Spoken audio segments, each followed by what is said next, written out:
Hey, everybody, and welcome back to our weekly walkthrough and breakdown of Robert B. Davis II's book, Purpose in Form, the Necessary Basis of All Ethics. And in this week's episode, we are going through chapter 18, The Christian Doctrine and the Gettier Problem of Knowledge. Robert, how you doing tonight? Doing well. Excellent. Excellent. All right, so I'll go ahead and start with the opening quotation of that you have in the chapter, and then if you can kind of give us a breakdown of what we're gonna be getting into in the chapter, and then we'll go over the quotation again at the end and hopefully have a better clarification on it. So that quote is, "The great corrupt edifice of Christianity still managed to make room for the spirit of its founder." And that is by Jordan Peterson, reflecting on the insight of Dostoevsky. So, Rob, what are you trying to explain in this chapter? Yeah, so the quote is a way of sort of an allusion to the same point of that while you might recognize this all these overarching faults, in any amount that you want to name, in the case that Jordan Peterson's talking about, there's this illusion or this case made for that despite all of that, uh, the presence of Christ in this case is uh, still there and worth mentioning and sort of at least not people might not agree, well, does it make up for it or whatever, but at least has something to say on that side as well. And so um, there's a similar case that I'm hopefully making in the realms of evaluating things for knowledge or the realm of epistemology. So this chapter is bringing up a very specific point. We've talked about epistemology already in part three here, and that was sort of the overview. And this is just a specific case, and it's really about part three is about sort of cleaning up things and tying off loose ends, and this one's really just addressing a continual intellectual hangup of when you're someone, hopefully you're someone who, if you've come along, you're at least much more open to the Christian doctrine. And if you're coming along with us, you're probably fairly intellectually oriented. Well, you're going to run into many Christians who are not super intellectually oriented. And a common hang up that many intellectuals have is to get frustrated by that, look down on people, look down on the whole religion. And I think that that is not an appropriate reaction, and that this chapter is an intellectual argument as to why the what intellectual purity argument is not actually a good criticism. So a little bit meta there, but the point is to make a case that the basic reality of faith, the basic reality of um, harmony with the truth of your life, with the significance of your life, the purpose in your life, is something that is ubiquitous, intrinsic, inescapable. And therefore, you don't actually have to deduce your way to it. Hmm. You you already have it and you just sort of step into it, and it doesn't actually matter the way in which you step into the proper orientation, proper fundamental orientation with your life. And so I say in this chapter, in this specific case, just talking about that proper fundamental orientation, at least just in this case, the idea of intellectual purity does not apply. Mhm. Right. It's like, there are multiple paths to the same realization. You so I thought maybe we'd go through this chapter. It's a little bit of a shorter one. And as I was reading through it, I did underline quite a bit of stuff that stuck out to me. So maybe we can go through some of that, in order, to kind of carry us through the chapter. You start out Sure. with bottom of page 339. I believe that a greater amount of the dismissal of and indeed disdain for Christianity comes not from honest intellectual inquiries, but from a rejection of the shadow projected on Christianity. Most Western intellectuals are simply raised in the modern dogma of looking down on religions, but perhaps especially on Christianity. Uh, why do you think that religion and more specifically Christianity does kind of call for that intellectual criticism from people within and without the religions? Uh, and that kind of goes in tandem with what we're saying is that, you know, ultimately it doesn't matter how you've come to that understanding and that knowing of the truth that Christ exists, that God is real. But at the same time, Christianity as a religion and other religions do gain a lot of hatred. Yeah, so it's definitely a very complicated issue. And before that, I do say like there are legitimate intellectual criticisms. It's not just all that uh, projected, imagined nonsense. But I'm saying I do think that that plays a significant role. And I would say, I mean, the real direct answer to that is I think we have a problem with the intellect. I think the intellectual side of life breeds a sense of um, arrogance and uh, narcissism, and that and then the community can be insular as well, and so then you just have a bunch of intellectual people patting themselves on the back for how right they all are and how dumb everyone else is, and that doesn't actually end up being for one thing, doesn't end up being a community that's actually going to produce a lot of significant content. But with Christianity, it's a doctrine for the whole world. It's for people who literally are illiterate. Like it has existed for most of its history, speaking mostly to people who are illiterate. So the I think, there are also a bunch of instances throughout Christian history as well as contemporarily of people who are highly intellectual who are Christians and have a bunch to say about Christianity and what it teaches. And I think why I said, I think it is a problem on the intellectual side is the intellectuals often have this attitude of, well, ours is the most important arena, or ours is the only important arena, and let's push everyone else. The stupid, illiterate farmer, he shouldn't be here. He doesn't have a seat at the table.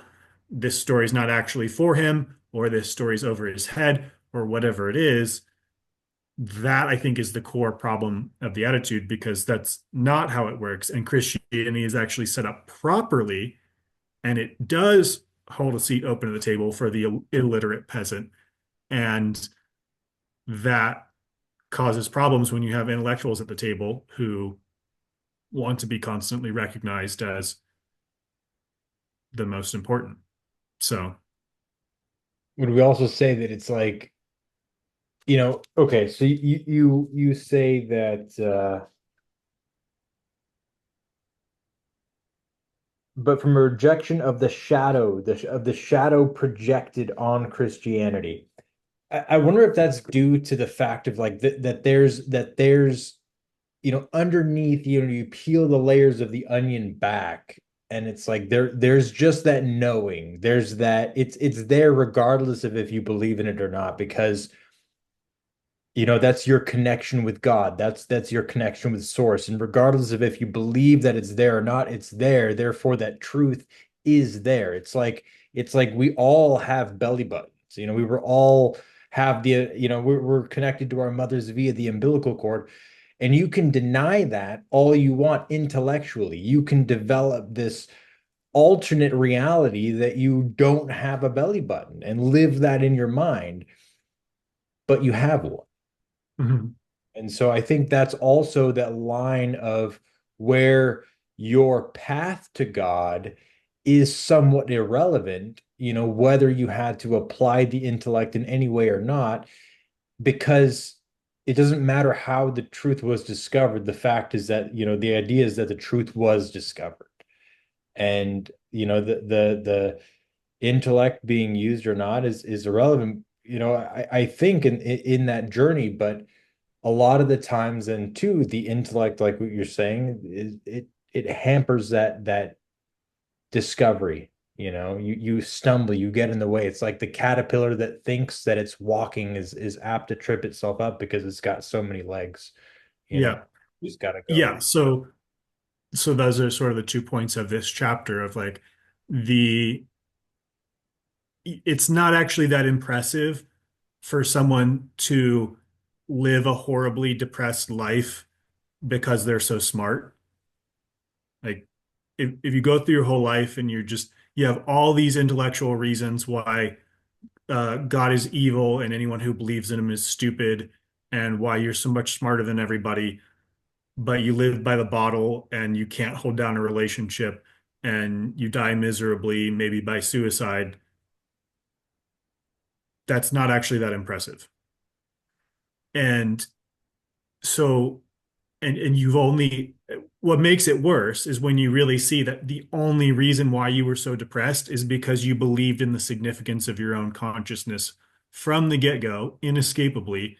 And what was depressing you was this constant voice in your ear, which you interpreted as your own mind, but this disconnected reality that you were living that's telling you, oh, your consciousness is insignificant. Well, the only reason that you're listening to the voice is because you think your consciousness is significant and you can tell it has effects on your life because obviously that's how you ended up living a depressed life. So you just end up a fool. Like your consciousness is significant. That's a given. You cannot escape it. Any pretense at escaping it is built upon the fact that you believe it. And significance of your conscious purpose in your life, meaning all three of those are essentially synonymous and they all come directly from God. So that's from all the previous stuff we've built up, and especially in part two. But so the point is, like the intellectual who cripples himself throughout his life, it's like, okay, what good did your intellect do you? And you can pat yourself on the back because the great size of your intellect, but you just shot yourself in the foot all your life. Like that's not actually a good thing.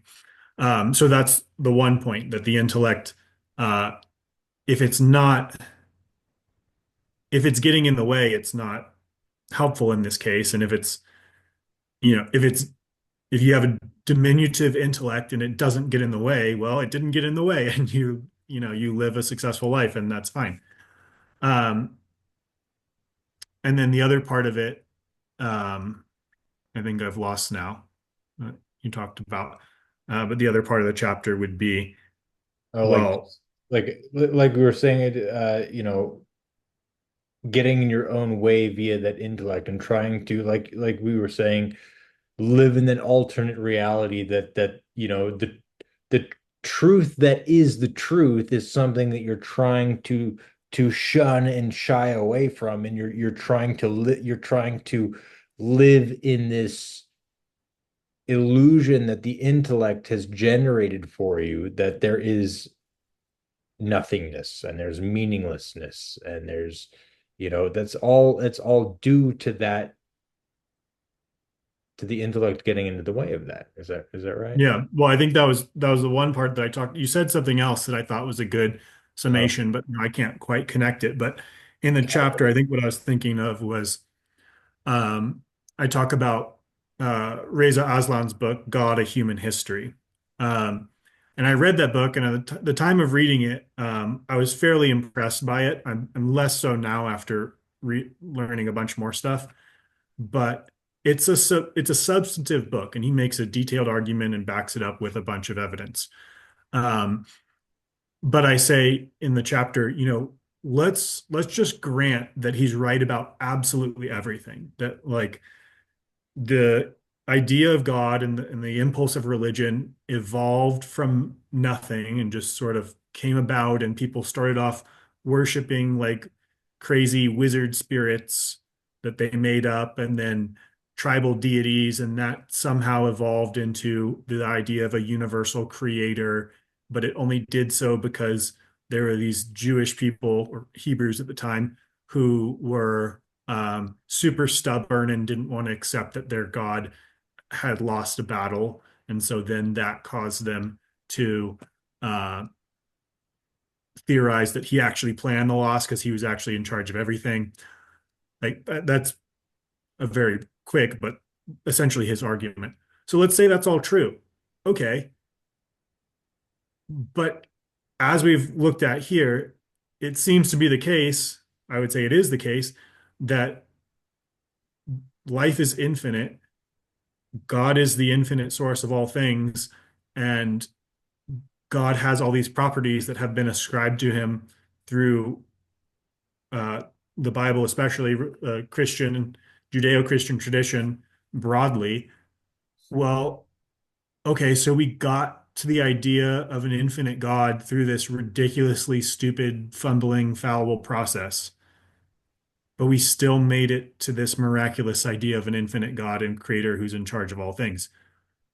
So, like, does it really matter that we evolved there fallibly? Like, we're there, so we don't have to go back to the beginning and start from zero and put everything together in a proper intellectually rigorous way. Like, you can try that if you want to, but you don't need to worry about the fact that we came to this realization in this fallible way. Like, either God's real or he's not. And as I hopefully have made a very strong case here, God is real. At least the infinite is definitely real. And I think that that's synonymous with God.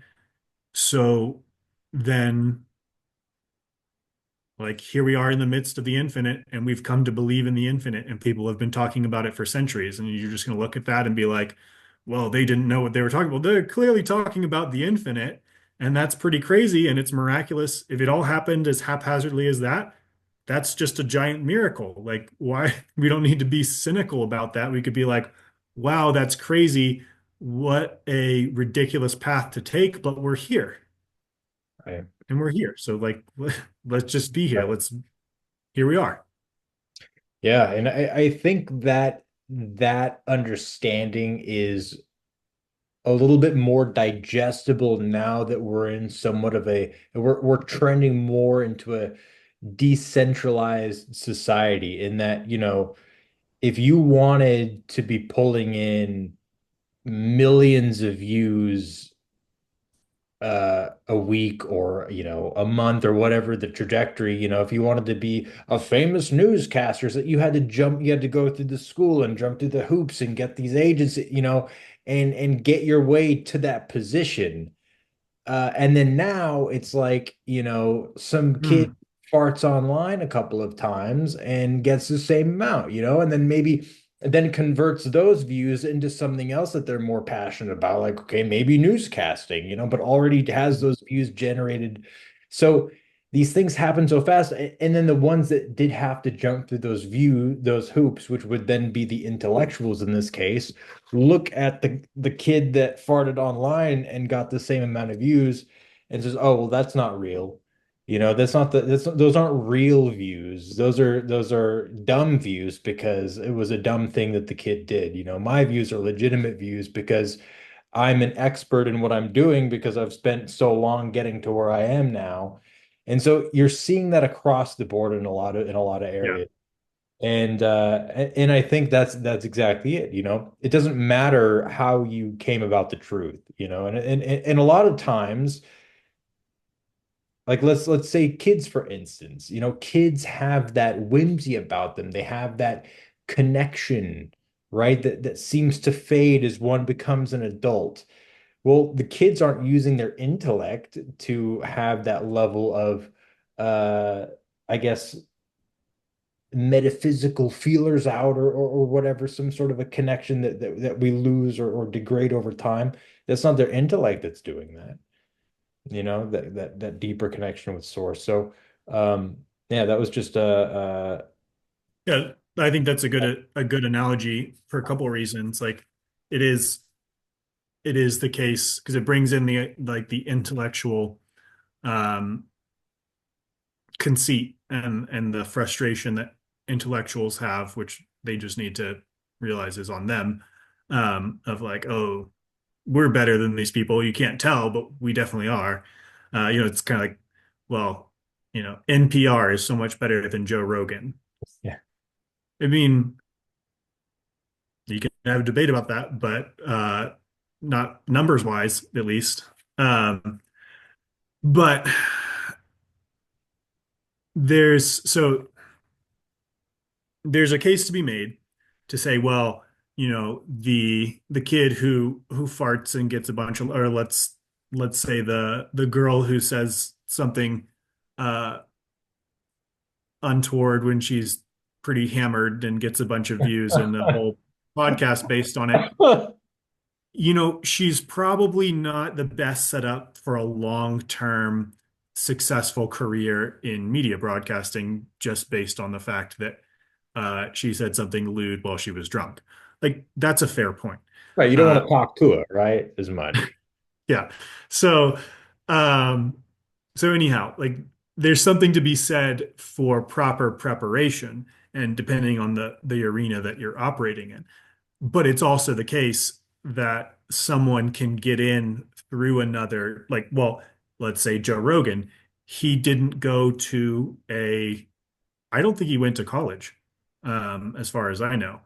I was going to say he didn't go to an Ivy League school, but I don't think he went to college at all. Um, Yeah. but he's run a successful, I don't know, people might object to calling it various things. It's not exactly a news program, but not every episode, certainly, but a periodic interview channel with other mixed content. Like he's essentially run his own multifaceted media program on his own for what, over a decade now, and is the most successful in the world. And like, does it matter that he didn't go to college? Well, you'll have people who will make very vehement cases that yes, it absolutely does, and he spreads misinformation and this, that, and the other thing. Um, you know, could be true, well, arguably is true in some cases, but guess what? NPR has spread misinformation and still does. And if you don't believe that, then you're worshiping NPR just as much as you think whoever is worshiping Joe Rogan. So, anyhow, that ties in the whole intellectual arrogance part of it. It ties in the um, sort of random or unconventional pathway into things. I think it also, as we were talking about, like, well, you actually some preparation and having the pre-developed skill set is necessary. So that shows the limitations of the analogy because that's why in this chapter I'm only making the case about the belief and basic orientation of the proper attitude towards God or the proper faith, because in almost everything else, it actually does matter how you get there. It does matter how you prepare. It does matter how you question everything and how you put your beliefs together and make your decisions. Like that, there is a proper path of well, a general proper path of wise discernment and diligent preparation and execution. That stuff all does matter. Even if you get on the scene in a weird way, you either have that or you don't, and that's going to determine your success. But with the proper faith, the proper basic relationship with God, basic attitude towards life, you don't need to prep for that. You don't, because it's already given. It's already just you're either in harmony with the basic truth of your own life that already exists despite whatever you think about it, or you're in enmity to that. And if you're in harmony with it, great. Like that's all there is to it. There's not, you don't need to prep for that because you're already, it's a given. It's already set up for you. So there's this one case, and that's the only thing I'm making the case about, um, that you don't need to worry about the prep work and how you got there in any matter. You're either in harmony with it or you're not, and you should get in harmony with it. Mhm.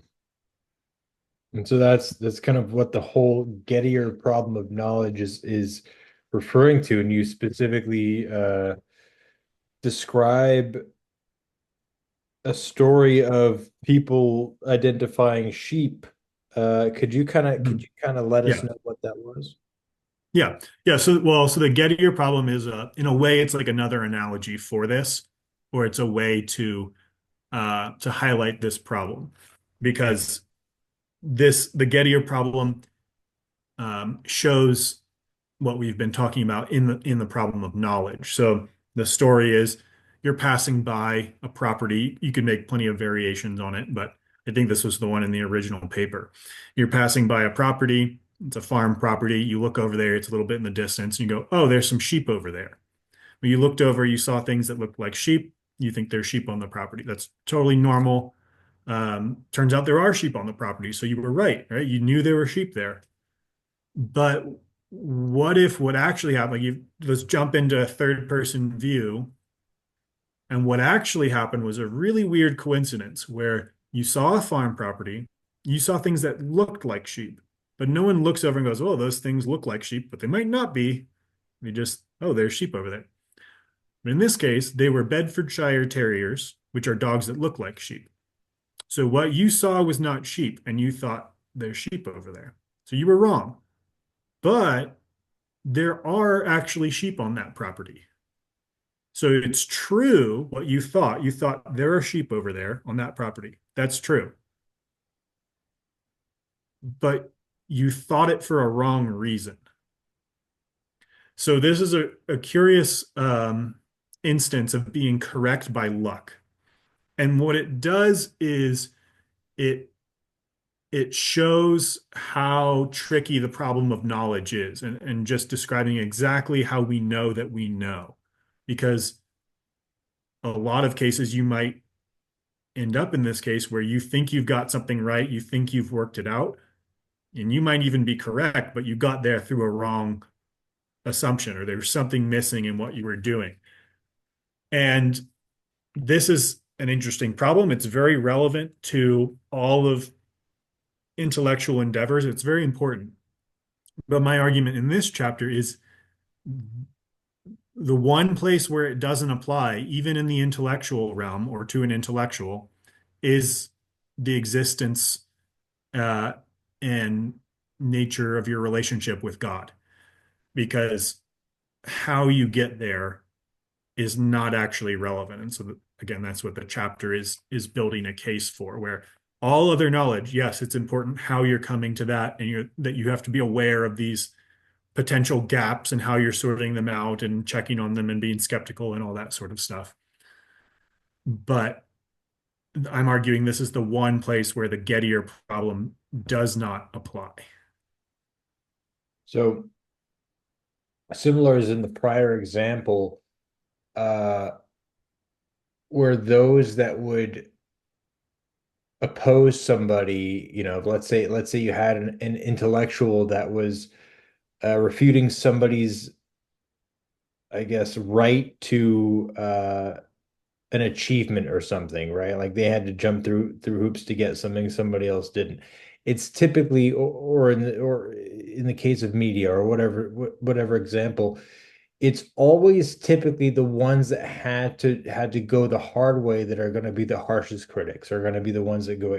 Typical people just don't care, right? They just want the truth. So they go to Joe Rogan, and if what he says is true, like they don't care if he went to college or not. Is he entertaining?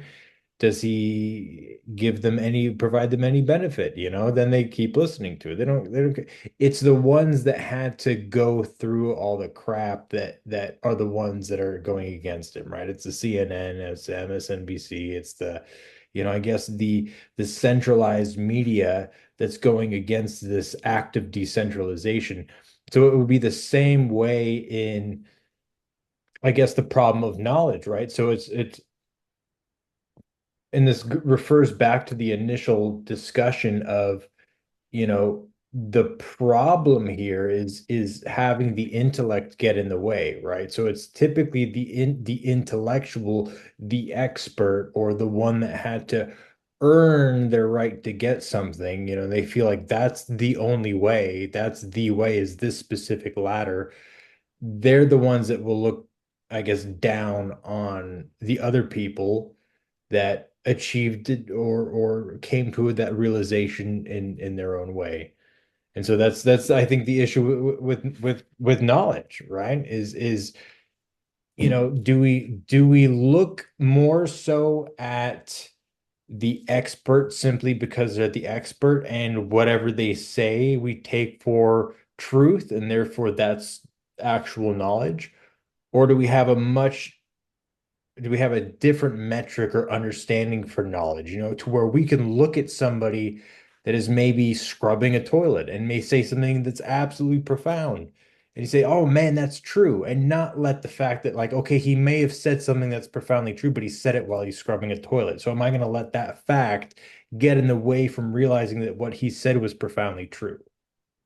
Yeah, so I I think that's a real um, pattern that people get into, and a issue with categorizing, what we say, like playing politics or popularity game with knowledge. Although I would say, to sort of steel man the intellectual point, like a clever person would say it's not that they are just playing this, you know, we're better than you game. It's that the the hope is, the supposition is that the people who went through the ladder of traditional university, or prestigious university or whatever it is, have been taught to engage with information and supposed knowledge in a way that makes their assessments more valuable than Joe Rogan's assessment. Because the question isn't, people go to Joe Rogan and they like what he says. The question is, well, yes, you might like what he says, you might agree with him, and he might be very convincing and entertaining and make it sound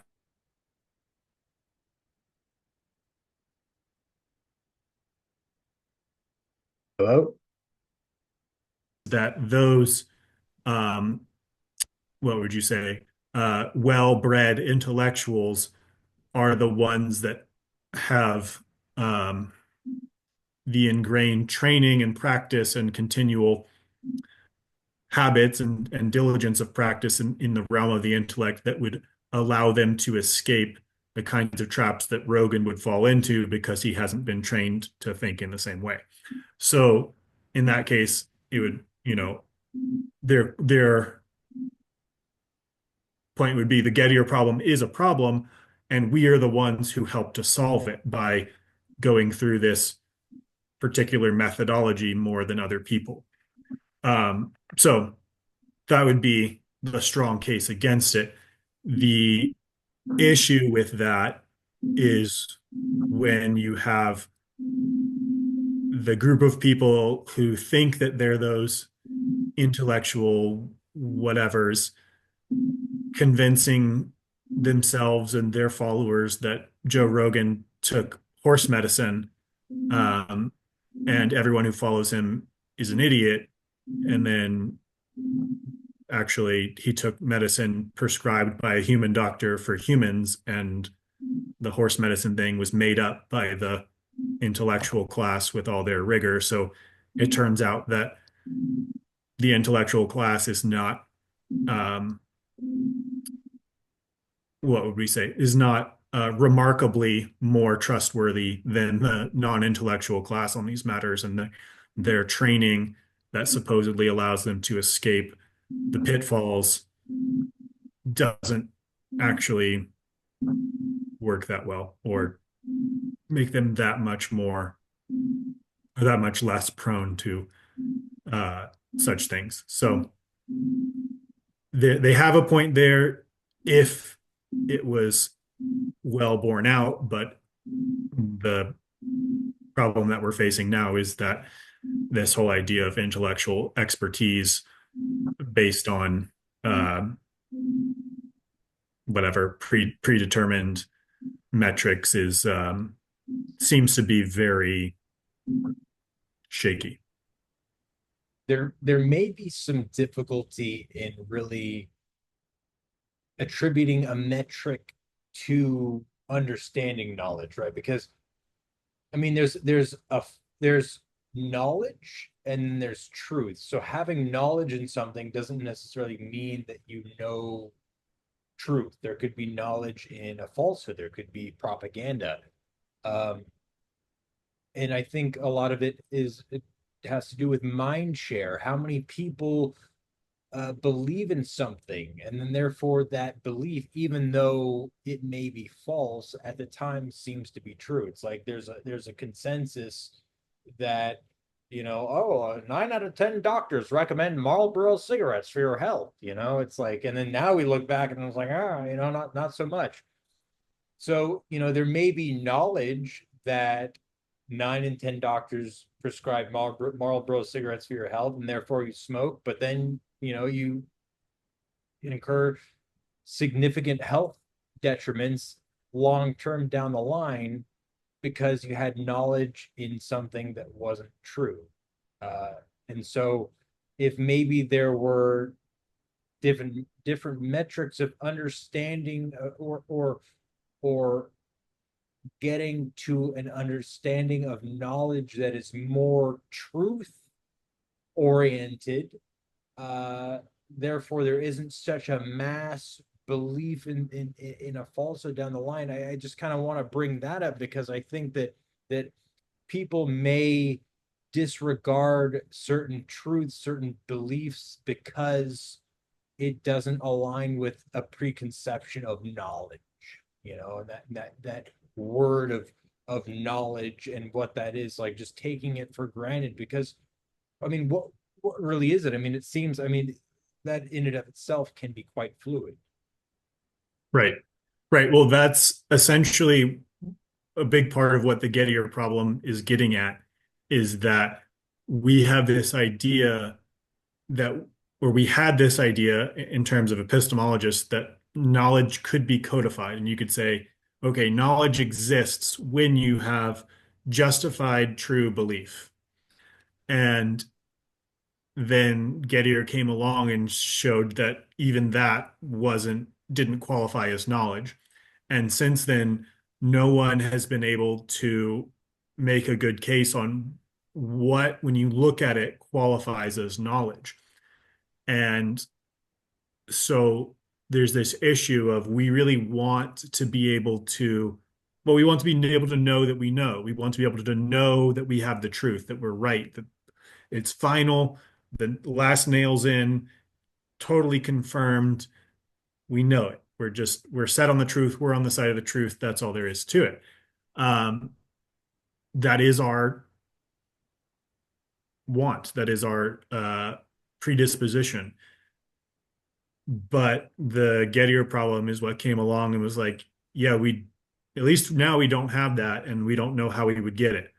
And then I have quoted from David Deutsch a lot in the book, and his explicit epistemological theory is essentially what you were talking about in terms of uh, people just believing things, and sometimes they're true and sometimes they're false.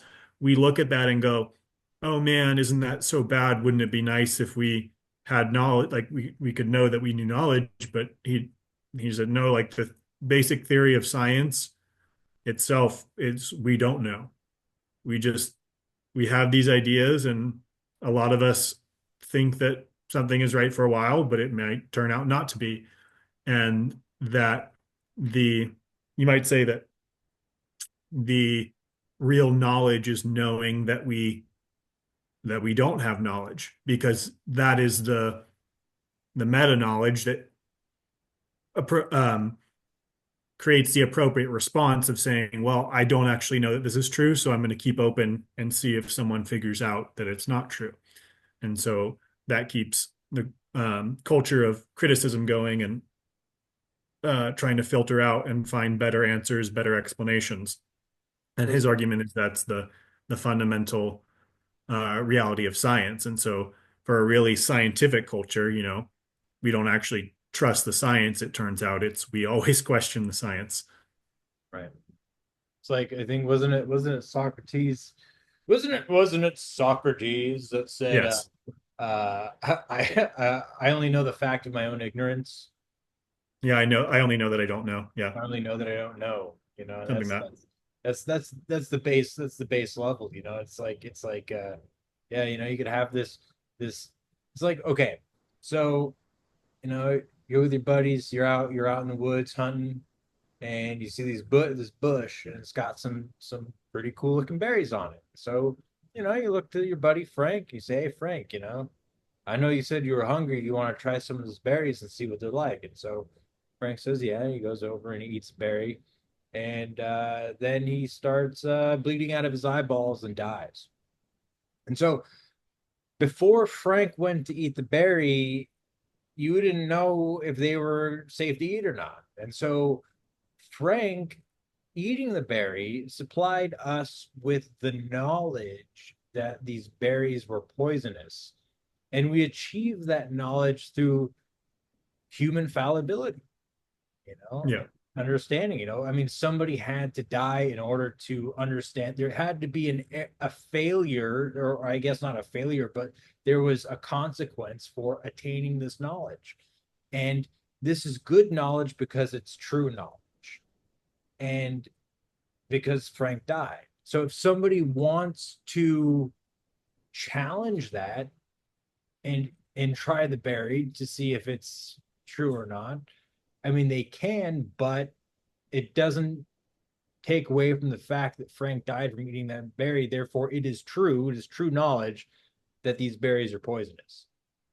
Yeah. So that's a good example. So I think, as you said, 2 points there. So one would be the real problem, I think, is not a problem with knowledge. It's a problem with ourselves. We are fallible, or at least we view it as a problem because we don't want to be fallible, but we are. So the problem is our fallibility. Whether or not there could be knowledge out there, whatever that means, we on our end, in terms of connecting to it, are always missing something. So we're always going to be fallible. So I think that is the core of the issue. But in the issue with the person eating the berries, Frank. yes, Frank eating the berries, that is, we sort of look back and we go, oh, here's a silly example, but it actually can be quite revealing, like, because neither you or I saw Frank eat the berries. Or maybe you saw Frank eat the berries, but I didn't see Frank eat the berries. Right. And you're telling me that Frank ate the berries. And then my knowledge is not based on seeing Frank die. My knowledge is based on what you said and whether or not I trust you.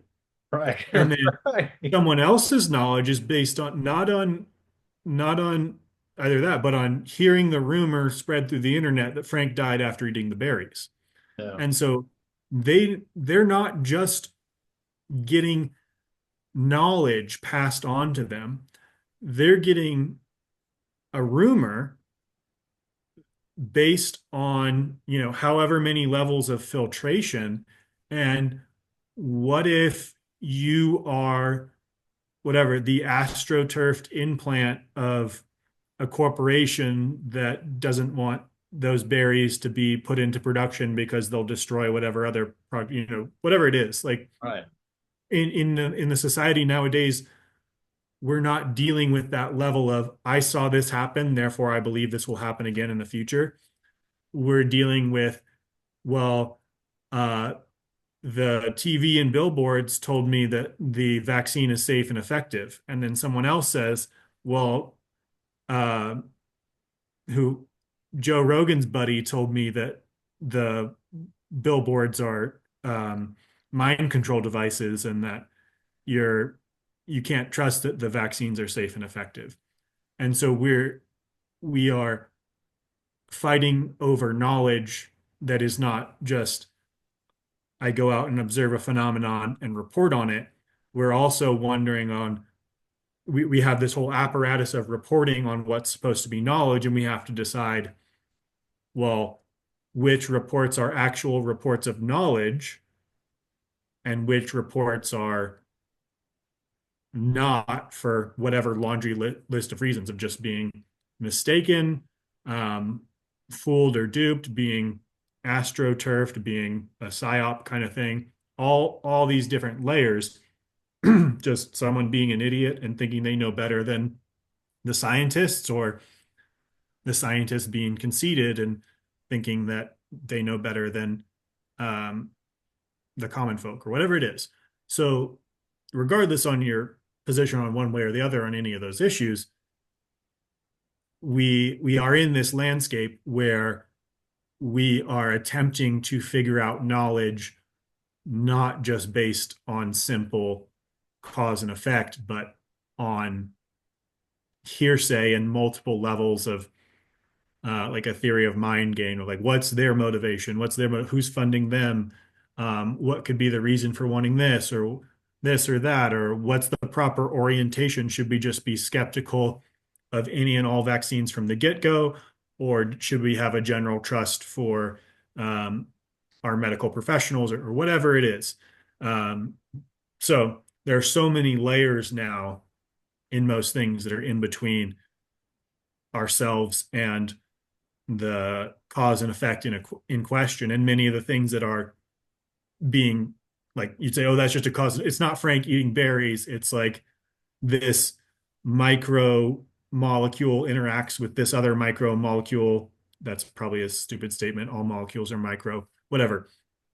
These molecules interact in a certain way. Okay, I can't go observe the molecules interacting. Only certain people can do that because they have the apparatus to do it and they've learned all the how to use it and how to interpret the results and whatnot. And did they do it right? Did they run enough time? So there's so many layers of things, and it's so removed that it becomes a much more complicated issue and shows that level of what we're functioning in is we just have what we suppose to be knowledge, but it could always be overturned.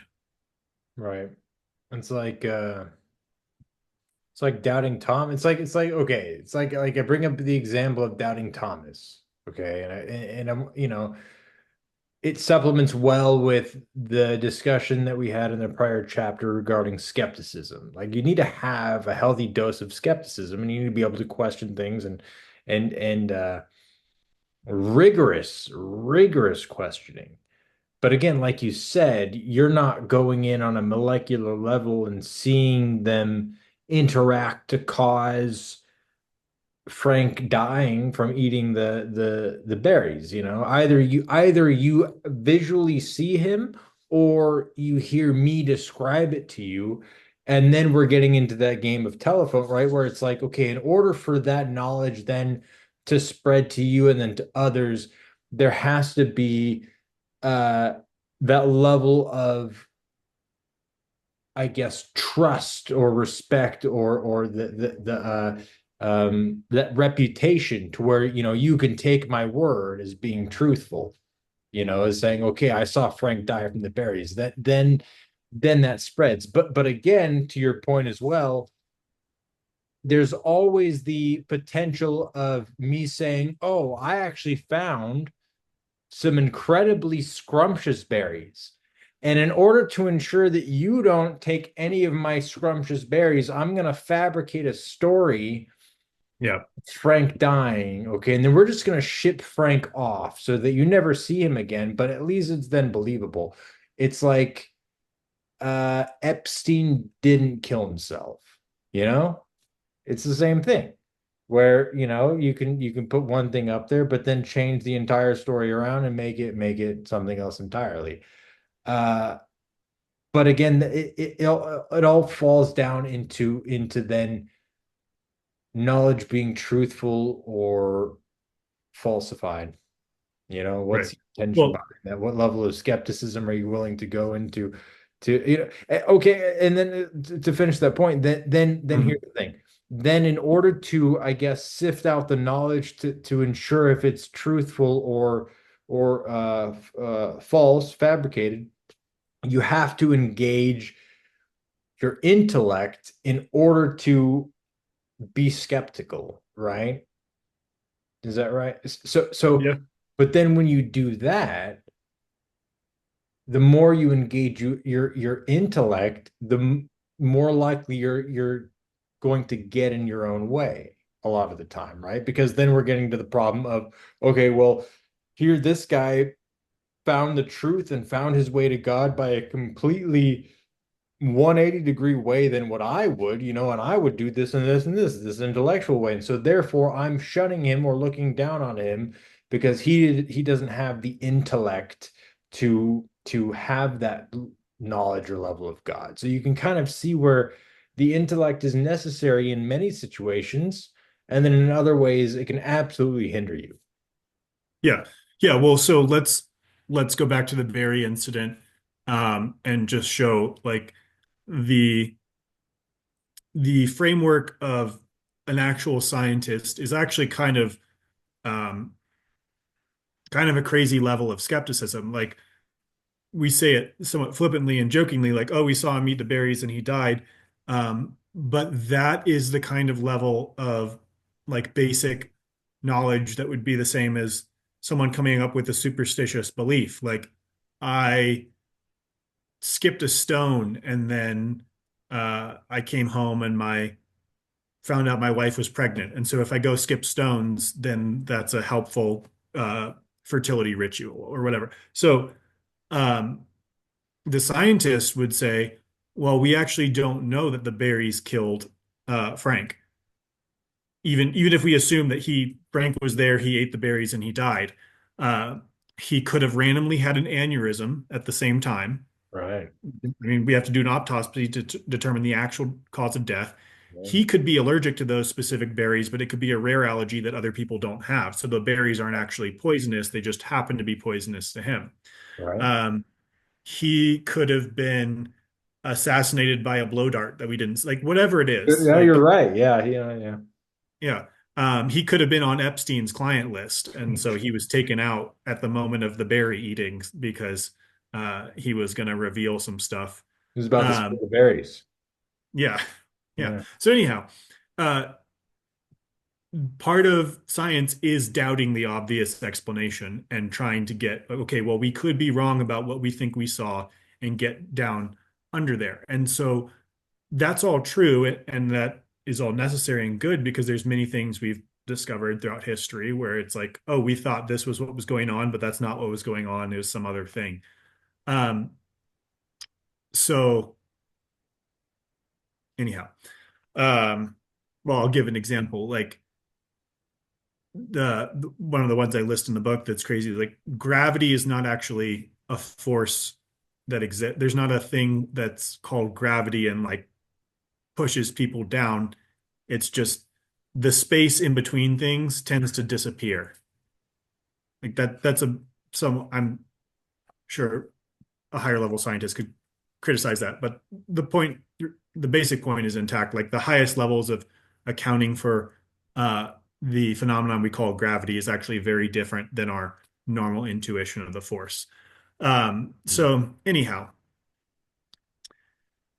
the the point is we've developed this movement towards an extreme level of skepticism and an extreme level of looking at our own fallibility and doubting ourselves and whatnot. And that is helpful. It can be very unhelpful in many interactions, not just um, relationships with God, but like if you just try to have a ridiculously skeptical conversation with someone at a party, like they're going to be annoyed. Like, well, are you really happy to see me, or are you happy because this your favorite song's playing and you don't really care for me? They're happy to see you. Like, move on. Um, Anyhow, that's a flippant example. But the point with God is that this this level of skepticism and doubting ourselves isn't useful because no matter what we do, we are depending on the reality of God to do it. So being skeptical of God is taking as a given that our consciousness is significant, that our skepticism is an appropriate way to approach the truth, that we have the purpose of approaching truth, that we have the ability to approach truth, our purpose, ability, and our significance is all built on the foundation of God. So there's no way to function where you don't take your own consciousness significantly. Even if you're listening to your unconscious tell you that you're not significant, that's taking your conscious significantly. Um, Believing in the meaning of your life and the purpose in your life. Even if you try to argue against those and do things opposed to those, you're doing those things because you've had an intellectual decision to take the story seriously that you're not. Anyhow, the point being, the existence of God in your relationship, your true relationship to him, is a given. And so, and it's an inescapable given. So having this whole weird, convoluted trip of being skeptical about it doesn't actually do you any good because you never escape it and it never changes. So you might need to be convinced of that intellectually, as I was, and I'm all for that. But you don't have to go around and proselytize other people into wasting their time and spinning in needless mental circles Right. in this specific case. Yeah. Well, I think that that summarizes the majority of this chapter very well. Mhm. Why Well, don't we let's go go? back to, Yeah, yeah, I was gonna say go back to that okay. quote. Yeah. You want to do? Yeah, I read it the first time. Why don't you go ahead and All right.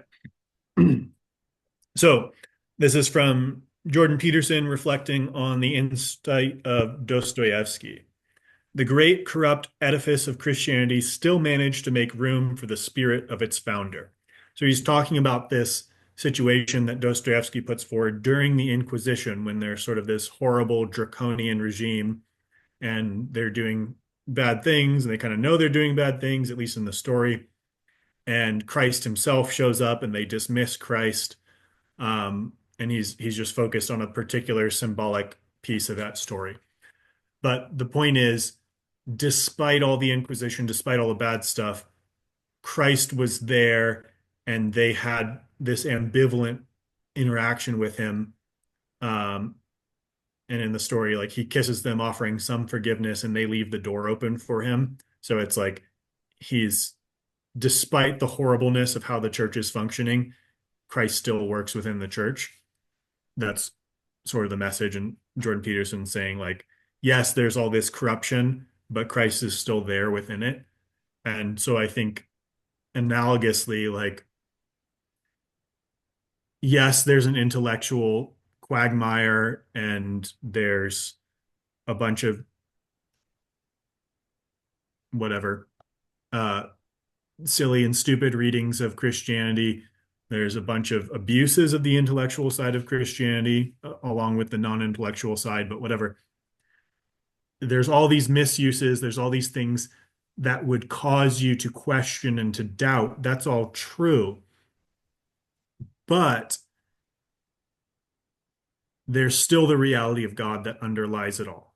And so, despite all the misgivings that are totally understandable and that to some degree we should have, because we should learn to um, not follow the abusive charismatic leader, and we should learn to properly embody the spirit of forgiveness and love. So the Christianity still exists and Christ still works through it despite all of the abuses of it. Um, And I think the spirit of that quote is what I'm going for in this chapter, just applied to the realm of knowledge and intellect. Yeah. It's like underneath that like you said that intellectual quagmire is is the like there's a rose within the thorns, it's like it's in there. It's like that there's an ember still burning Yes, exactly. within. Yeah, this has been quite a profound chapter, and I think it's nestled in quite well behind some of the other chapters, such as the one on skepticism, that I think kind of um, I don't want to say go hand in hand, but I mean they do they kind of feed off of one another. They blend. I mean, it's um, their own points, but they're very well placed. Um, on our next chapter, which is chapter 19 on tolerance, it is also another shorter chapter. And I think, what do we have? We have two more chapters, three more chapters, Yeah. Two and then in conclusion. two and then a conclusion. So we're coming to the end. And then we'll kind of see um, what we want to do in regards to the conclusion. I think maybe have that as our as an additional chapter, and then maybe at that point we'll go ahead and reveal what the next book is going to be. Hmm. Rob, is there anything that you wanted to add in before we concluded? No, I don't think so. Okay. All right, everybody. This has been another episode of our weekly walkthrough and breakdown of Robert B. Davis II's book, Purpose Informed, The Necessary Basis of All Ethics. And this book is available on Amazon.com. You can either get it through the link in the description below, or you can go to Amazon.com and in the search bar, you can type in Purpose Informed. Though, if you do go with that option, you will also have to put in Rob's name, Robert B. Davis II. Otherwise, it will not show up, but luckily it is in the description below. So you can go ahead and click on that link. There's also a link to Rob's personal website where he has a list of all of his works, some of his other short stories and essays, and a link to some of his Substack work as well. Um, and I think that's about it. If you've enjoyed this episode, ladies and gentlemen, please leave us a comment. And if you have any questions, we'll go ahead and get those answered on the next episode. Please give us a like if you've enjoyed this. And other than that, I hope that you have a fantastic evening. Merry Christmas. Happy New Year. God bless. And may peace be with you.